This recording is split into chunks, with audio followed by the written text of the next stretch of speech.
কারণ স্পিকারের পক্ষ থেকে ঘোষণা দেওয়ার পরে চিফ হুইপ দাঁড়িয়ে আবার নতুন করে আপনার ডিজাইন করা এবং করা, এটা খুবই অসুন্দর। এর প্রতিবাদে আমি আজকে কোনো বক্তব্য রাখবো না। ধন্যবাদ। মাননীয় স্পিকার, আমরা সিদ্ধান্ত নিয়েছি এইটা একটা স্পর্শকাতর বিষয়। আমাদের তরফ থেকে এই বিষয়টা পরিষ্কারভাবে শোনার জন্য আমাদের তরফ থেকে এখানে আমরা দুজন মাননীয় সদস্য, আমাদের মাননীয় মন্ত্রী দুজন বক্তব্য রাখবেন। ওখান থেকে মাননীয় বিরোধী দলের নেতা বলেছেন 5 জন বক্তব্য রাখবেন। একবার উনি বলেছেন আবার কমিয়ে বলতে পারেন, কারণ বিষয়টা পরিষ্কার হওয়ার জন্য। তো সেখানে যেহেতু তারা 5 জন করেছেন বা 6 জন, তা আপনি 5 মিনিট করে দিলে 5 6 30 মিনিট, আমাদের জন্য মাননীয় মন্ত্রী বলবেন 15 মিনিট করে 30 মিনিট। কাজেই মাননীয় বিরোধী দলের নেতা বলার আগে আমি মাননীয় মন্ত্রীকে দিয়ে, আর ওনারা বলুক ওনাদের বক্তব্য আমরা শুনছি। অর্থমন্ত্রী বলবেন না? অর্থমন্ত্রী বলবে সবার শেষে, হি ইজ দ্য লাস্ট বক্তা, উনি সাম আপ করবেন। পরবর্তী বক্তা সৈয়দ আব্দুল্লাহ মোহাম্মদ তাহের, বিরোধী দলের উপনেতা। আপনার সময় 7 মিনিট।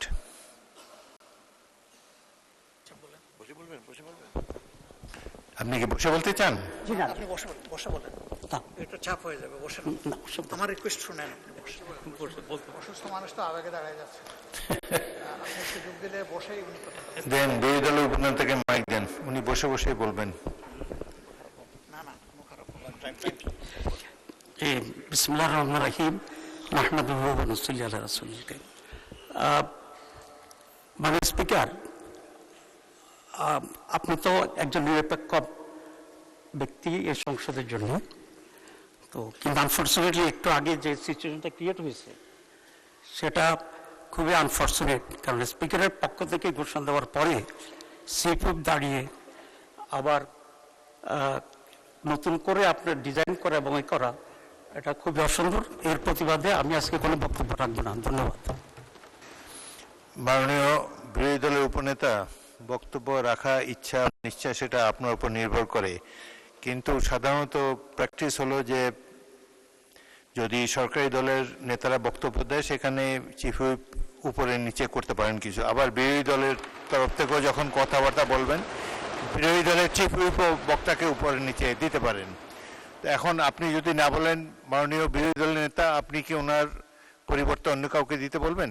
আপনাদের 30 মিনিট সময় আপনার বক্তব্য রাখতে পারবেন। মাইক দেন, বিরোধী দলের উপনেতাকে মাইক দেন। মাননীয় স্পিকার, আসলে এখানে আমাদের যে সিরিয়ালটা দেওয়া হয়েছে এবং আপনি যেটা করছেন এই সম্পূর্ণ এখতিয়ার কিন্তু আপনার, বাকিরা বলতে পারে, আপত্তি করতে পারে। এখানে যদি কোনো কিছু ঘোষণা না হতো এবং এরপরে আপনি আমাকে সময় দিতেন বা এরপরে মাননীয় নেতাকে সময় দিতেন, তাতে কোনো আপত্তি ছিল না। এখন আমাদের দিক থেকে 3 জন বক্তব্য রাখার পরে আপনি সরকারি পক্ষ থেকে একজনও বক্তব্য দিবে না, এটা তো ঠিক না। তাহলে আমরা তাদের মাইন্ড বুঝতে পারতাম তারা কি বলতে চাচ্ছে। তো যেহেতু একটা মানে আনপ্লিজেন্ট এনভায়রনমেন্ট এখানে তৈরি হয়েছে এবং সেটা আপনি অ্যালাউ করেছেন, এবং আপনি অ্যালাউ করে আপনি আপনার নিরপেক্ষতা হারিয়েছেন। মাননীয় বিরোধী দলের উপনেতা, আমি আপনাকে একটা ভারতের পার্লামেন্টের একটা আলোচনা আপনাকে উদাহরণ দিতে চাই। পার্লামেন্টে ঢোকার সময়ে স্পিকারও ছিল, তারপরে সেখানের কংগ্রেসের যিনি প্রধান তিনি ছিলেন এবং বর্তমান প্রাইম মিনিস্টার যিনি তিনি ছিলেন। তো প্রাইম মিনিস্টার যখন আসছে তখন স্পিকারকে একটু অধিকতর সম্মান দেখিয়ে ট্রিটমেন্ট দিয়েছে এবং তার প্রতিবাদে সেখানে রাহুল গান্ধী দাঁড়িয়ে স্পিকারের পক্ষপাতিত্বের অভিযোগ এনেছিলেন এবং স্পিকার সেটাকে পরে এন্ডোর্স করেছে। তো এটা হচ্ছে standard of the parliament and the role of the speaker. কিন্তু আজকে সেটা ব্যর্থ ঘটে গেছে। কারণ হচ্ছে এটা ব্যাখ্যা আপনাকে করতে হবে বা চিফ হুইপকে এটা করতে হবে যে একজনের নাম ঘোষণার পরে উনি সেটাকে চেঞ্জ করে আবার অপোজিশনের একজন বক্তাকে দেওয়ার জন্য উনি অনুরোধ করেছেন। এটার কারণটা কি, এটা আমরা একটু জানতে চাই। মাননীয় বিরোধী দলের উপনেতা, সংসদে বক্তাদের ক্রম নির্ধারণ করে স্পিকার, স্পিকারের অথরিটি আছে। তারপরেও এখানে কোনো তেমন কোনো বক্তা বা কোনো খারাপ পরিবেশ তো আমি দেখতে পাচ্ছি না। আমি তো উভয় দলের মধ্যে সহযোগিতার পরিবেশ এখনো দেখতে পাচ্ছি। সুতরাং তারা তাদের আধা ঘন্টা সময়ের মধ্যে টাইমটা নির্ধারণ করেছে। সংসদে গুরুত্বপূর্ণ দুজন ব্যক্তি হলো সংসদ নেতা এবং বিরোধী দলের নেতা। তাদের যে সিরিয়ালটা এটা ব্রেক করা হয় না।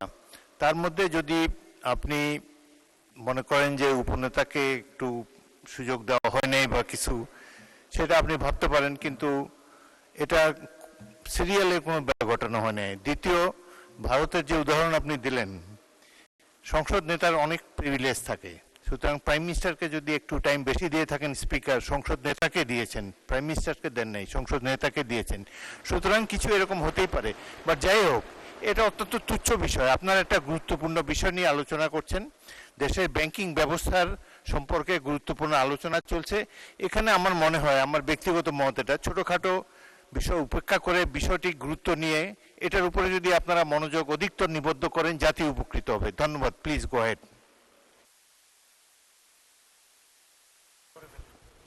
এটাকে অনার করে আপনি বক্তব্য রাখেন, বিশেষ যে অনুরোধ জানাইছেন। জি, মাননীয় স্পিকার, আপনি যেহেতু পরে আবার অনুরোধ করেছেন, আমি আপনার অনুরোধকে অভ্যাস করতে হবে। আলোচনা করার যে মুড আমার, সেটা কিন্তু I lost it, frankly speaking. আপনার টাইম 7 মিনিট। হ্যাঁ, আমি যতক্ষণ এখন থেকে টাইম শুরু হবে 7 মিনিট। মাননীয় স্পিকার, আজকে দাঁড়িয়ে পড়ি। বলেন না। না না, আচ্ছা ঠিক আছে, উনি যেভাবে কমফোর্ট ফিল করেন। ঠিক। মাননীয় স্পিকার, আমি আপনাকে ধন্যবাদ দিয়েই শুরু করতে চাই, আমাকে যেহেতু সাজেশন দিয়েছেন। আজকে যে বিষয়টি এখানে উত্থাপিত হয়েছে এবং আলোচনা হচ্ছে, এটা অত্যন্ত একটি গুরুত্বপূর্ণ বিষয় বাংলাদেশের জন্য, বাংলাদেশের ইকোনমির জন্য। ইসলামী ব্যাংক যারা প্রতিষ্ঠা করেছিল, তারা এদেশের অত্যন্ত সম্মানীয় এবং অত্যন্ত যোগ্যতা সম্পন্ন ব্যক্তিরা ছিল। এবং ইসলাম ব্যাংক বাংলাদেশের শুরুর পিছনে যিনি গুরুত্বপূর্ণ ভূমিকা পালন করেছিলেন এবং সহযোগিতা করেছিলেন, অনুমোদন দিয়েছিলেন, এটা আমার সামনে যারা বসে আছেন, বিএনপির যিনি প্রতিষ্ঠাতা শহীদ প্রেসিডেন্ট জিয়াউর রহমান, এটা ওনারা জানেন কিনা আমি জানি না। ওনার উৎসাহে, অনুমোদনেই এদেশে প্রথম ইসলামিক ব্যাংক এখানে প্রতিষ্ঠিত। অনুমোদন বলতে অফিসিয়াল না, যে প্রসেসই করছেন উনি, but he was the one of the pioneer, যেটা এদেশে ইসলাম ব্যাংক গঠনের ক্ষেত্রে ভূমিকা রেখেছিলেন। এবং ইসলাম ব্যাংক একটি আন্তর্জাতিক ইনভেস্টমেন্টের মাধ্যমে এখানে তৈরি হয়েছিল, আপনি জানেন। এখানে আইডিবির ফান্ডিং ছিল, কুয়েত ফাইন্যান্স ব্যাংকের ফান্ডিং ছিল, আল রাজি, যেটা বিশাল কোম্পানি আল রাজি, সেখানে ফান্ডিং ছিল, এবং বাংলাদেশের কতিপয় ইসলামপ্রিয় মানুষের ফান্ডিং ছিল।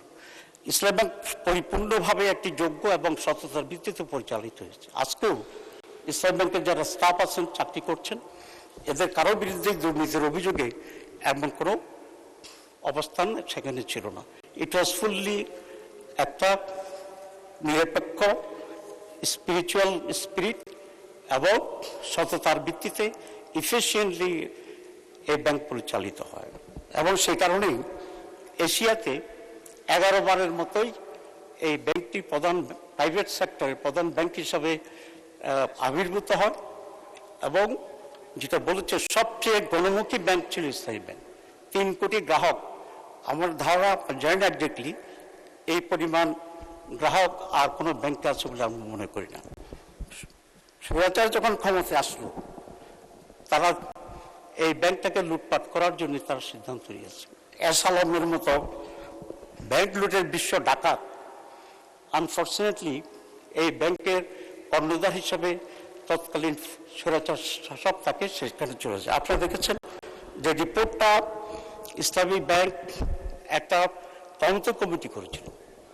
সেই তদন্ত কমিটিতে যে রিপোর্ট এখন ব্যাংকে আছে, ব্যাংকের কর্তারা জানেন যে 26টার মতো বিভিন্ন প্রতিষ্ঠান, ভুয়া প্রতিষ্ঠান তৈরি করে তাদের নামে এই ব্যাংক লোনটা নিয়ে যাওয়া হয়েছিল। এই ভুয়া কোম্পানিগুলির 26 জন যারা আছে, তাদের মধ্যে আপনার এস আলমের বাসার চাকর, তার চাকতানি, তার পিয়ন, তার কর্মচারী, এই ধরনের বহু লোককে দিয়েই একবারে ভুয়া কোম্পানি গঠন করে আপনার 1,25,000 কোটি টাকা এই ইসলামী ব্যাংক থেকে সরিয়েছিল।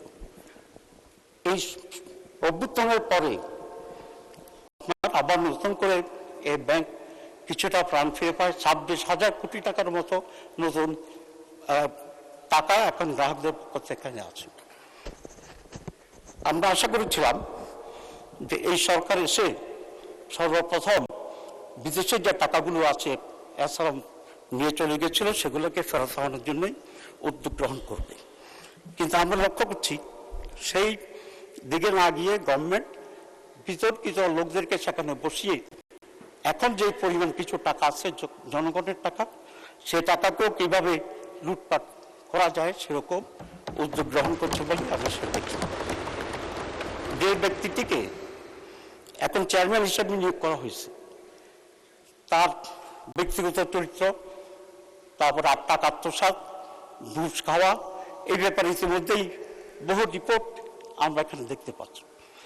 এরকম একটি লোককে ইসলাম ব্যাংকের যেখানে সততাই অন্যতম প্রধান বিষয় ছিল, এফিসিয়েন্সি প্রধান ছিল, সেই সৎ ব্যাংকটির চেয়ারম্যান বানানো হয়েছে একজন পরীক্ষিত প্রমাণিত অর্থ আত্মসাৎকারী এবং দুর্নীতিবাজ ব্যক্তিকে।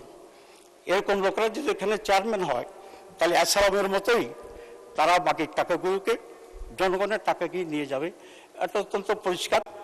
এবং এই জন্যই ইসলাম ব্যাংকের গ্রাহকদের ভিতরে এক বিরাট আতঙ্ক তৈরি হয়েছে।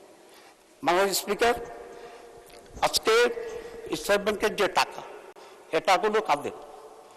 এখানকার সব মানুষের এবং যারা ইসলামিক অর্থনীতিতে বিশ্বাস করে এটা তাদের টাকা। সুতরাং এই টাকার ব্যাপারে আমাদের অবশ্যই কনসার্ন আছে। সেখানে আমি একজন গ্রাহক, আমি একজন ডিপোজিটর আছি সেখানে, এবং এখানে যে যারা আছে তারা, এবং ওই সাইডে অনেকেই আসেন নিশ্চয়ই, যারা ইসলাম ব্যাংকের সাথে ব্যবসা করছেন এবং তারা কমফোর্টেবলি ব্যবসা করতে যাচ্ছেন। এখন একটি সরকারের লক্ষ্য হওয়া উচিত কি? একটি সরকারের লক্ষ্য হওয়া উচিত যে এ সমস্ত প্রতিষ্ঠানগুলো যাতে অধিকতর সুন্দর এবং সুচারুভাবে পরিচালিত হয় সেই জন্য চেষ্টা গ্রহণ করা। কিন্তু আমরা দেখছি এই সরকার আসার পরে যে পরিবর্তনটা ব্যাংকে নিয়ে আসা হচ্ছে, এটা একেবারেই একটি নেগেটিভ অ্যাটিটিউড আমরা দেখছি, এবং অন্যায় করে অসৎ লোকদেরকে দেওয়া হয়েছে। আমরা এটা জানতে চাই যে জুবাইদুর রহমান সাহেবকে চেয়ারম্যান করার পরে এখন যে ওমর ফারুক যে এটার এমডি ছিল, এই দুজনের নেতৃত্বে ব্যাংকটি আবার কিছুটা হলে স্বাভাবিকতা ফিরে পাচ্ছিল। কোন কারণে আজকে চেয়ারম্যানকে চেঞ্জ করা হলো, কোন কারণে এমডিকে পদত্যাগ করতে বাধ্য করা হলো, এটাই জাতির কাছে পরিষ্কার থাকা উচিত। তো আমি এটা পরিষ্কার করে বলতে চাই যে ইসলাম ব্যাংক এর আগে যেভাবে ছিল মোহাম্মদুর রহমান এবং এমডি ফারুক, এদেরকে সেখানে রিহেবিলিট করে আগের পর্যায়ে রেখে তাদেরকে যে রিজাইন করতে বাধ্য করা হয়েছে সেটাকে আবার উদ্র করে ইসলাম ব্যাংকের স্বাভাবিকভাবে চলার জন্য সেই সুযোগ করে দেওয়া দরকার। আর যদি সেটা না হয় তাহলে গ্রাহক টাকা গ্রাহকদের বিরুদ্ধে আন্দোলন করবে, আর গ্রাহক টাকা যদি না থাকে যে